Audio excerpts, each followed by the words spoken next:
Saya masih berbincang bersama Bekto Suprapto, Komisioner Kompolnas, dan juga Abdul Fikar Hajar, pakar hukum pidana dari Universitas Trisakti. Pak Bekto, tadi Anda sudah menyebut soal Brigjen Prasetyo Utomo yang kata Anda karena semua aturan dilanggar sehingga menerbitkan surat jalan ini yang dianggap sebagai surat palsu. Bagaimana kemudian dengan pelanggaran kode etik penerbitan surat pemberitahuan penghapusan red notice?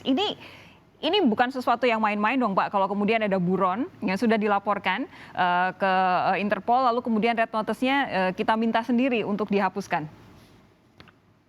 Masalah pencabutan red notice ini debatable. Ya. Apa benar itu surat itu dicabut red notice itu? Ya, itu harus dicek. Propam sedang memeriksa, Bareskrim nanti memeriksa. Ya. Aturan-aturan yang ada di Interpol itu seperti apa? Ya, NCB Interpol berkilah bahwa ini bukan pencabutan, tapi tercabut oleh sistem yang ada di Interpol sana. Karena di dalam aturan di Interpol itu disampaikan bahwa Sekretaris Jenderal itu hanya berlaku untuk 5 tahun pertama dan boleh diperpanjang. Ini debatable, saya tidak kepingin menjustifikasi ini siapa yang benar, siapa yang salah, tapi ini sudah sebagai misleading information. Tapi kata Pak Argo ada tanda tangan Pak Nugroho di situ, Brigjen Nugroho, kemudian Betul. Irjen Napoleon dicopot karena tidak ada pengawasan terhadap bawahan. Ya, bisa saja Kompolnas akan mengecek semuanya itu. Kompolnas sangat berkepentingan dengan masalah ini. Ya, saya memperkirakan bahwa ada lebih dari itu, bukan hanya sekedar pengawasan kepada bawahan dan sebagainya. Tidak, saya merasa ini ada yang lebih. Karena saya mantan polisi, saya mantan penyidik, saya sangat paham masalah ini. Ya, jadi sekali lagi tidak bisa kita serta-merta bahwa ini adalah pencabutan. Tidak ada yang namanya pencabutan katanya dari NCB Interpol. Pak Fikar, Anda setuju? Bukan pencabutan tapi tercabut, kemudian ada tadi seperti yang disampaikan oleh Pak Bekto, ada lebih daripada itu. Kalau berarti begini, selain penyidik dan penyelidik, itu pendekatannya adalah keamanan, ya. Karena itu meskipun by system, ya, orang yang dicekal itu tercabut dengan sendirinya, mestinya ada karena tanggung jawabnya mestinya diperbaharui. Nah, saya membaca beberapa dokumen, ya, ternyata 2015, 2014 itu sudah terdelete by system, ya, tapi tidak ada pemberitahuan kepada kejaksaan. Justru pemberitahuannya kepada imigrasi. Nah, itu yang mengherankan gitu. Baru tahun 2020 ada surat menyurat dengan 14 April 2020 surat menyurat dengan kejaksaan.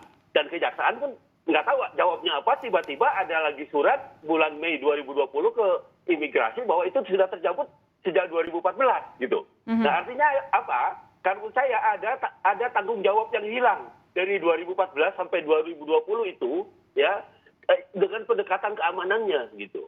Mestinya, ya, tanpa harus ada mengikuti birokrasi itu, dengan pendekatan keamanan, kepolisian internasional itu aktif gitu, memberitahukan kepada instansi yang memang punya kewenangan untuk menangkap yang punya hajatnya lah istilahnya. Buronan siapa itu? Buronan kejaksaan. Kejaksaan. Nah, mestinya diberitahukan sana, tapi nampaknya nggak ada itu. Tapi kalau spesifik soal penerbitan surat pemberitahuan penghapusan red notice, apa tanggapan Anda? Iya, artinya itu kalau menurut saya kesengajaan gitu, ya, kesengajaan. Mestinya tahu itu buronan, kok masih juga disebutkan itu sudah hilang sejak 2014 gitu. Nah, mestinya kan kepolisian itu semangatnya menangkap gitu, mengamankan, iya kan?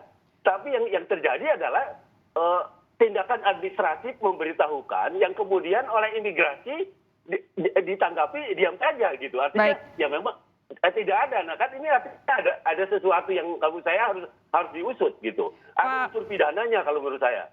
Ini satu hal, Pak Fikar. Tapi begini, dari pernyataan Pak Argo juga ada dugaan aliran uang muncul terhadap Brigjen Prasetyo Utomo yang menerbitkan surat jalan. Tanggapan Anda spesifik soal ini apa, Pak? korupsi itu, kalau menurut saya sudah jelas gitu ya. Artinya Brigjen Setio Utomo, kemudian yang di Interpol juga, saya kira itu ada pihak-pihak yang mengurus itu, ya, ada pihak-pihak yang melobi dan kemudian mengalirkan uang gitu. Nah, karena itu saya kira menjadi penting adalah ketika para jenderal ini didorong ke pidana, seharusnya tidak berhenti pada para jenderal, tapi juga pada para pihak yang membuat para jenderal itu kemudian menyalahgunakan kewenangannya gitu. Nah ini sangat penting ya. Kalau itu berkaitan dengan profesi lain. Pak Fikar, menurut Anda yang memungkinkan para jenderal ini untuk kemudian melanggar wewenangnya siapa? Gimana Mbak? Menurut Anda yang tadi para jenderal ini kemudian orang-orang yang memungkinkan para jenderal ini untuk kemudian melanggar wewenangnya siapa? Orang-orang yang membantu dan mempunyai kuasa dari Joko Chandra kalau menurut saya. Sangat mudah itu melihatnya gitu. Ya, siapa yang artinya dia sudah mengatur dari sejak red notice, dari sejak urusan imigrasi, urusan kelurahan, urusan semua itu ada yang mengurus kalau saya. Itu yang kemudian orang bilang itu mafia. Dan saya sepakat itu mafia peradilan itu. Nah karena itu kalau dia melibatkan profesi, saya kira organisasi profesi juga harus bergerak gitu. Ya jangan menunggu penyidikan dari kepolisian, tapi organisasi profesi dengan adanya seperti ini ya harus melihat gitu, harus juga memeriksa orang-orang yang berhubungan dengan para jenderal yang kemudian sekarang sudah dinonaktifkan gitu. Pak Bekto, ini kalau kemudian ada kasus ini sampai dengan 3 orang jenderal dicopot, menurut Anda impact-nya, dampaknya terhadap kepolisian Republik Indonesia sebesar apa? Ini saya melihat justru ini momentum, Sofi. Momentum Polri yang punya jargon promoter, ini kesempatan untuk membuktikan benar nggak promoter itu terjadi. Penyidikan ini benar-benar dapat diteruskan setransparan mungkin, seadil-adilnya atau tidak. Menurut saya ke sana. Jadi yang harus penyidikan itu misteri, banyak tidak terduga nanti, tergantung dari fakta-fakta yang ditemukan. Ya, saya sependapat sama Pak Fikar, bahwa ada orang yang mengurus. Nah ini orang yang mengurus ini nabrak kemana-mana nih, ke organisasi mana-mana. Makanya nanti sekarang ini Polri masih lebih banyak fokus ke pengawasan internal oleh Propam. Nanti bersama dengan Bareskrim nanti akan keluar juga nanti akan bekerja sama dengan pengawas internal dari masing-masing institusi itu. Pak Bekto, kalau kemudian Pak Fikar sampai mengeluarkan pernyataan ada regenerasi mafia kasus di dalam tubuh kepolisian Republik Indonesia, prihatin nggak Pak Bekto?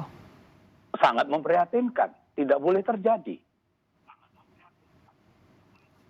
Apa kemudian kira-kira yang bisa dilakukan Polri di bawah Pak Idam Aziz saat ini untuk memastikan bahwa putus begitu regenerasi mafia kasus? Ya harus tegas dan Pak Idam sudah membuktikan tegas.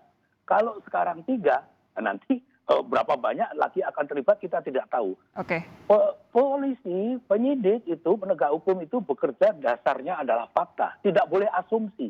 Yang beredar sekarang di media itu adalah asumsi.